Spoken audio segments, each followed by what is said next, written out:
আচ্ছা, ক্লাস 10-এর কোষে দেখি 23.2-এর প্রথম অঙ্ক এটা। তো এখানে যেটা বলেছে, 1 নম্বরটা, যে সাইন থিটা যদি 4/5 হয়, এখানটা অঙ্কটা করছি আমি। 1 নম্বর,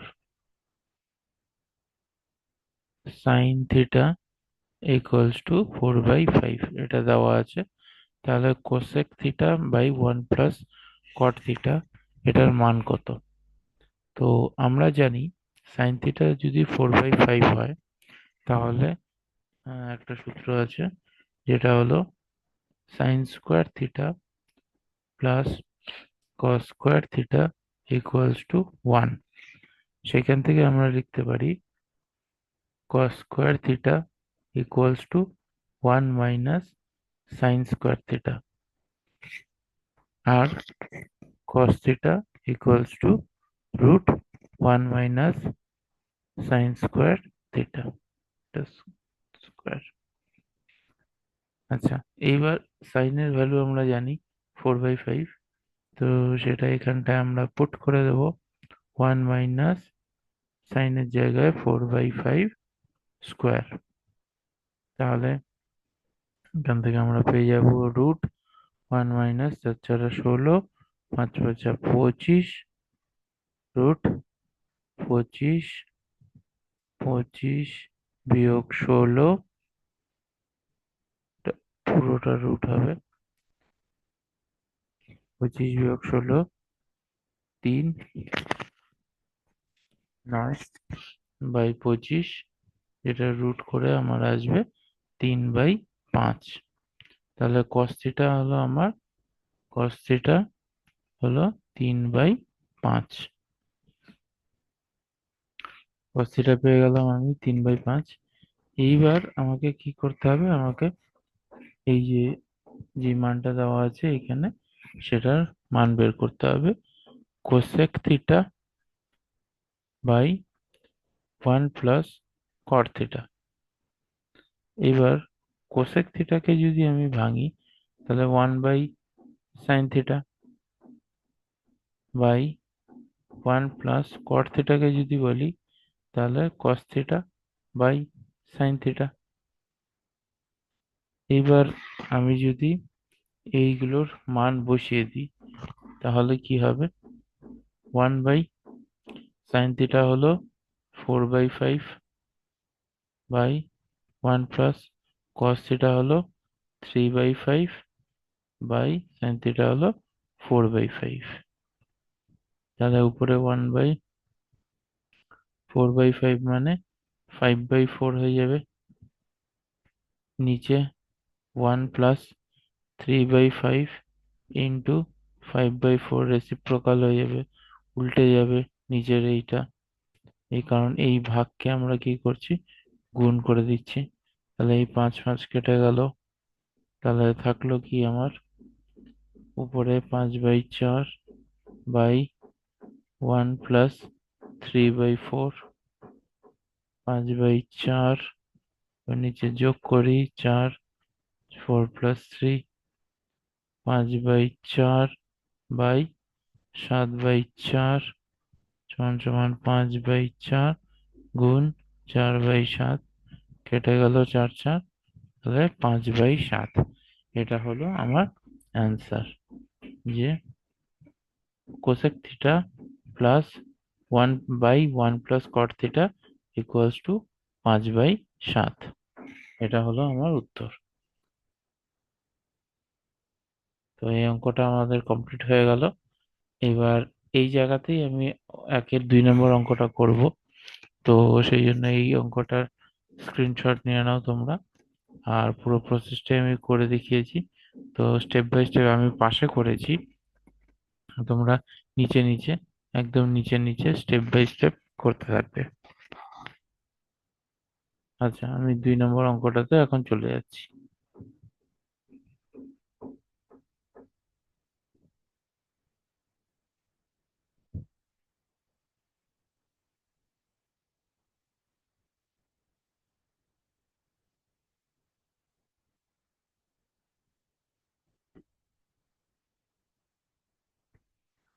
এবার 2 নম্বর অঙ্কটাতে কি বলা আছে? 2 নম্বর অঙ্কটাতে বলা আছে হলো আমাদের tan থিটা ইকুয়ালস টু যদি 3/tan থিটা ইকুয়ালস টু 3/4 যদি হয়, তাহলে দেখাতে হবে √1 + sin theta by 1 + sin theta equals to half হবে। তাহলে এখান থেকে আমি ট্যান তো আছে দেওয়া, তো এখান থেকে আমরা বের করব যেটা, সেটা বের করতে হবে কট থিটা। কট থিটা হলো 1/tan থিটা। 1/tan থিটা আমরা জানি। তো 1/tan মানে উল্টে যাবে, তো এটা 4/3 হয়ে যাবে কট থিটা। তো এবার কট থিটাকে আমরা কট থিটা স্কোয়ার করে দেবো। এইটা একটু ট্রিক অঙ্ক আছে, তো এইভাবে যদি করি তাহলে তাড়াতাড়ি অঙ্কটা হয়ে যাবে। তো সেই কারণের জন্য এই প্রসেসটা দিয়ে করছি আমি। তো এইভাবে তোমরা প্র্যাকটিস করলে তোমাদের মনে থেকে যাবে যে কোন প্রসেসে আমরা অঙ্কটা করব। তো 4×4=16, 3×3=9। এইবার কি করব? কট থিটার আমার একটা ফর্মুলা আছে। কট থিটার জায়গায় সেই ফর্মুলাটা ইউজ করে আমরা লিখতে পারি কোসেক স্কোয়ার থিটা -1 সমান সমান 16/9। তাহলে এখান থেকে cosec square theta equals two 16/9, এখানে যোগ 1। তাহলে cosec square theta equals two 9, 16 + 9 মানে 25/9। Cosec square theta equals two 25/9। এবার কোসেক স্কোয়ার থিটাকে আমরা লিখতে পারি 1/sin square theta equal two 25/9। এখানে এই চিহ্নটা দিয়ে দিই, ইমপ্লাইজ সাইন। এইবার যদি আমি উল্টে দিই সাইন স্কোয়ার থিটা লিখি, তাহলে এটা উল্টে যাবে 9/25। তাহলে নেক্সট স্টেপ আমি এই দিকে করছি। তাহলে sine theta equal to root square, এদিকে ইকুয়াল টু এদিকে চলে আসলে সেটা রুট হয়ে যাবে 9/25, মানে সাইন থিটা ইকুয়ালস টু 3/5। এবার সাইন থিটা বেরিয়ে গেল। এইবার আমি এইখানে বাম পক্ষতে আমি বসিয়ে দিতে পারি। এবার লিখে বাম পক্ষ সমান সমান √1 - sin theta by 1 + sin theta. তাহলে √1 - 3/5 বাই 1 + 3/5। তাহলে বিয়োগ করলে এখানে থাকবে, আমি একবারে করে দিচ্ছি, এখানে থাকবে হলো 2/5, আর নিচেরটা হবে 8/5। আচ্ছা, এখান থেকে আমি অঙ্কটা এখানে নিয়ে আসছি। বাকি পার্টটা তোমরা সব নিচে নিচে করবে। রুট 2/5 গুণ 5/8, 5 5 কেটে গেল, 2 4। তাহলে √1/4 মানে √1/√4। √1 তো 1ই হবে, √4 হয়ে যাবে 2। যেটা আমার ডান পক্ষের সমান। ডান পক্ষ, সুতরাং বাম পক্ষ সমান সমান ডান পক্ষ প্রমাণিত। এই হয়ে গেল আমার অঙ্কটা। তো প্রথমে এই অঙ্কটাতে ট্যান থেকে কট করলাম, কটের থেকে কট স্কোয়ার থেকে ফর্মুলা দিয়ে। কেন কট কট আনলাম এবার বোঝা গেল। কারণ হলো কটের থেকে আমি কোসেক স্কোয়ার ফর্মুলায় হিসাবে আমি কোসেক স্কোয়ারের ভ্যালু আনতে পারবো, আবার কোসেক স্কোয়ার থেকে আমি সাইনে নিয়ে আসতে পারবো। আর যেহেতু আমাকে সাইনের রিলেটেড একটা মান বের করতে বলেছে, সেই কারণের জন্য আমি কটে নিয়ে গিয়ে ট্যানটাকে কটে নিয়ে গিয়ে তারপরে কোসেকে নিয়ে গিয়ে ওইভাবে বের করলাম। তো এইভাবে অঙ্কটা করতে হবে। এটা স্ক্রিনশট নিয়ে নাও, তারপরে আমি নেক্সট অঙ্কতে যাব।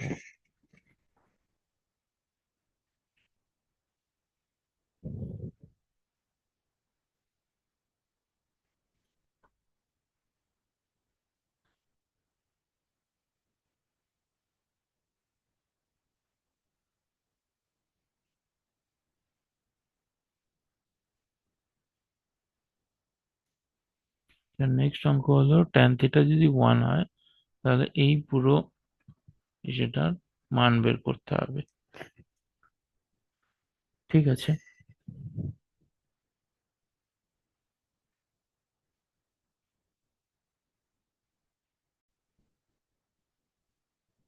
আচ্ছা, এবার 3 নম্বর অঙ্কটা করব আমরা। তো 3 নম্বর অঙ্কটাতে কি দেওয়া আছে, ট্যান থিটা দেওয়া আছে, আর এইটা বের করতে হবে। তো এটাকে আগে লিখবো, দিক থেকে করিয়ে এটা 8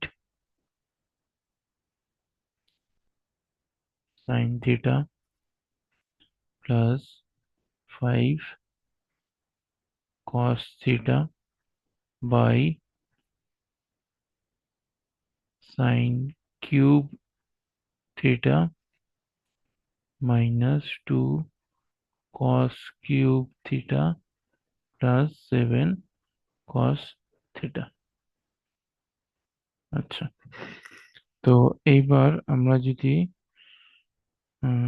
উপরে cos দিয়ে ডিভাইড করে ইন্টু করি, আর নিচে cos স্কোয়ার না cos³ দিয়ে ডিভাইড করে ইন্টু করি, কি হয় দেখি।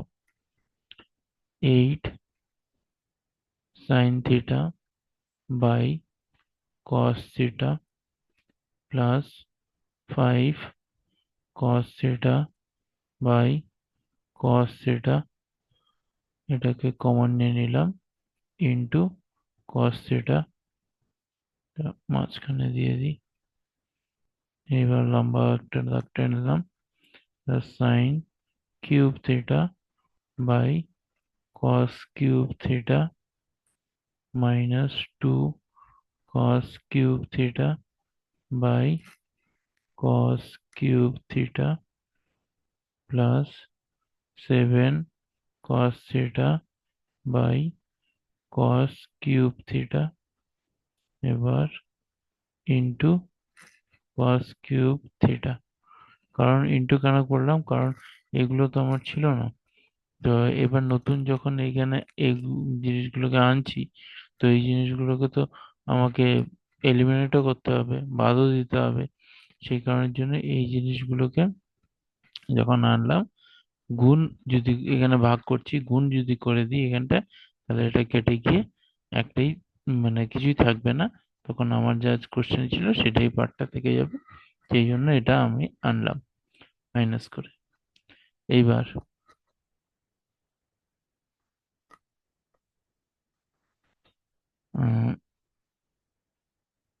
আচ্ছা, এবার 8 sin θ cos θ মানে 8 tan θ, সাইন বাই কস মানে ট্যান, কস কস কেটে গেল এখানে, প্লাস 5 থাকলো ইন্টু, আচ্ছা এখানে cos θ আর একটা কস কেটে গেল, ইন্টুর কোনো ব্যাপার নেই এখানটা, এটাই থাকলো। আর নিচে sin³ বা cos³ θ মানে tan³ θ,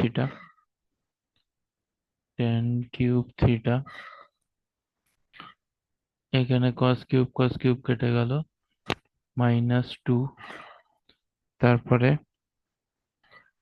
প্লাস এখানে cos²θ, তার মানে 7/cos² θ ইন্টু cos²θ, এটা থাকলো। এইবার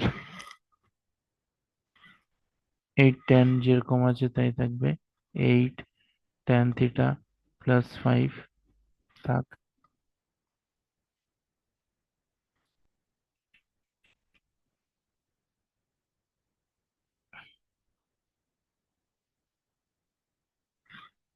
আচ্ছা, নিচে আমি কস থিটাটাকে এবার আমি সেক থিটায় চেঞ্জ করতে যাচ্ছি। কস থিটাকে যদি আমি সেক থিটায় চেঞ্জ করি তাহলে আমার কিছু একটা লাভ হতে পারে। ঠিক আছে, দেখি কি করে চেঞ্জ করা যায়। তো এইখানে আমি cos square theta fraction addition করে দিচ্ছি। তাহলে এখানটায় আমার হয়ে যাবে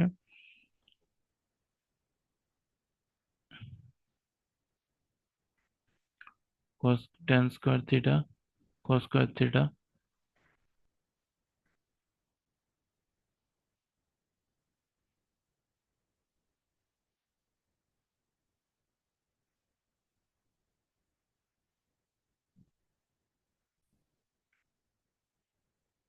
এইখানটায় একটু চেঞ্জ করব আমি ব্যাপারটা।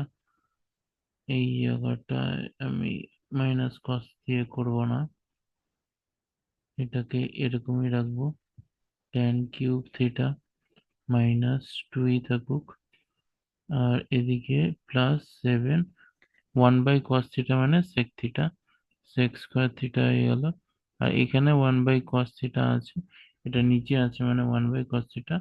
তো এটা যদি আমি উপরে তুলে দিই তাহলে সেক স্কোয়ার থিটা হয়ে যাবে।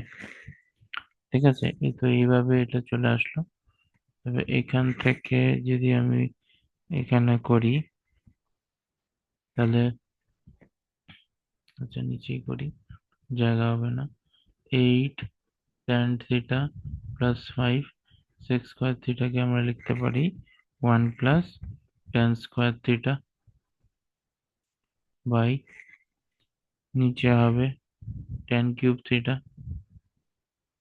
Minus 2 plus 7 sec square theta by আবার 1 প্লাস ট্যান স্কোয়ার থিটা। এবার ট্যান এর মান কত দেওয়া আছে আমার কাছে, ট্যান এর মান হলো 1 হলে, এই জন্য সব ট্যানে নিয়ে গেলাম। 8 into 1 plus 5 1 plus 1 square by 1 cube minus 2 plus 7 into 1 plus 1 square. তাহলে 8 প্লাস 5 13 ইন্টু 1 স্কোয়ার 1ই হয়, 1 প্লাস 1 2, এটা 1 মাইনাস 2 প্লাস 1 প্লাস 1 2, 2 7 2 যা 14। আচ্ছা, তাহলে এখানে এটা হলো 26/14, 15 মাইনাস 2 13, 13 2 যা 26। তাহলে অ্যান্সার হলো, আলটিমেট অ্যান্সার হলো আমার 2। তাহলে এটাই হলো আমার আলটিমেট অ্যান্সার। তো প্রথমে কি করলাম, প্রথমে কস দিয়ে ডিভাইড করে দিলাম, ডিভাইড করে দিয়ে এখানটা কস ইন্টু করে দিলাম। তারপরে এখানে যা যা কাটা যাচ্ছে কাটা কেটে দিলাম। তারপর ওটাকে পরিষ্কার করে এখানটায় লিখে দিলাম। লিখে দিয়ে এই যে কস যেটা আছে, কস স্কোয়ার যেটা আছে, উপরে কিছু নেই মানে নিচে আছে 1 বাই কস স্কোয়ার, তার মানে 1 বাই কস স্কোয়ার হলো সেক স্কোয়ার থিটা, সেই জন্য ওই সেক স্কোয়ার থিটাকে উপরে লিখে দিলাম। আর এইখানে এইটুকুর মধ্যে যেটা আমার 1/7 বাই কস স্কোয়ার আছে, সেটাকে 7 সেক স্কোয়ার থিটা লিখে দিলাম। এইবার 8 প্লাস 5 এটা যা আছে তো ঠিকই আছে। সেক স্কোয়ার থিটার একটা ফর্মুলা আছে 1 প্লাস ট্যান স্কোয়ার থিটা, সেটা লিখে দিলাম সেক স্কোয়ার থিটার জায়গায় 1 প্লাস ট্যান স্কোয়ার থিটা। কারণ আমার ট্যান এর ভ্যালু দেওয়া আছে সেই কারণের জন্যই কিন্তু সেক স্কোয়ার থিটাকে আগে ট্যানে কনভার্ট করে নিয়ে, মানে কসকে আগে সেক স্কোয়ারে কনভার্ট করে নিয়ে তারপর সেখান থেকে ট্যান নিয়ে আসলাম। তারপর ভ্যালু পুট করে কাটাকাটি যোগ বিয়োগ করে কাটাকাটি করে 2। এইভাবে আমরা অঙ্কটা কমপ্লিট করলাম। আর এটা তাহলে তোমরা স্ক্রিনশট নিয়ে নাও, আমি নেক্সট 2 এর 1 আর 2 নম্বর অঙ্কটা এবার করব।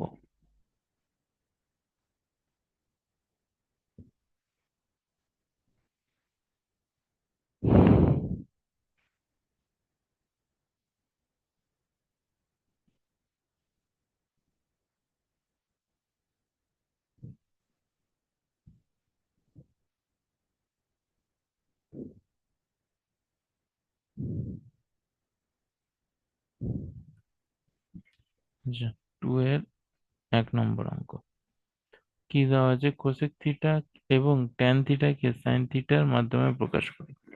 কোসেক থিটাকে সাইন থিটার মাধ্যমে প্রকাশ করতে হবে, আর ট্যান থিটাকেও সাইন থিটার মাধ্যমে প্রকাশ করতে হবে। তো ঠিক আছে, প্রথমে কোসেক থিটা দিয়ে শুরু করি। তো আমরা কি জানি, একটা ফর্মুলা আছে, cosec square theta equals to 1 + cot square theta. সেখান থেকে আমরা লিখতে পারি 1 + cot হলো cos square theta by sine square theta, বা sine square theta plus cos square theta. Sine square theta plus cos square theta হলো 1 by sine square theta. তো cosec square theta 1 by sine square theta. এবার তাহলে দুই দিকে যদি square root করে দিই, তাহলে cosec theta equals to 1 by sine theta হয়ে যাবে। এটা আমরা জানি, cosec theta equals to 1 by sine. তো এটাই হলো আমার এই যে কোসেক দিয়ে সাইনের মাধ্যমে প্রকাশ করা হয়ে গেল। এবার কোসেককে আমরা কি করব, ট্যান এর মাধ্যমে প্রকাশ করব। তো আমরা কি জানি, ট্যানের কি সূত্র আছে? ট্যানের সূত্র আছে sec square theta equals to 1 + tan square theta. এটা আমরা জানি। এবার সেক স্কোয়ার ট্যান স্কোয়ারকে আগে যদি আমি একা রাখি, tan square theta equals to sec square theta -1। তাহলে এবার tan square theta equals sec square theta বলতে 1 by cos square theta -1 cos square theta 1 - cos square theta. এবার 1 - cos স্কোয়ার থিটা হলো আমাদের tan square theta, sorry sine square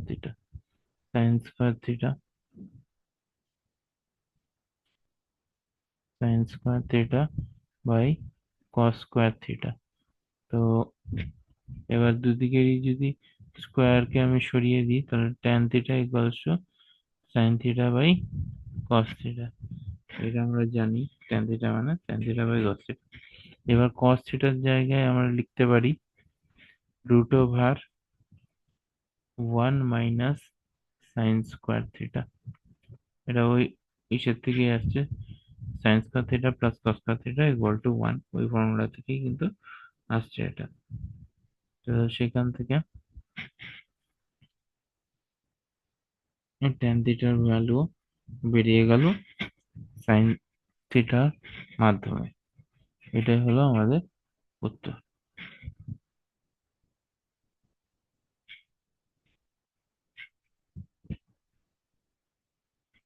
আচ্ছা, এবার আরেকটা অঙ্ক আছে।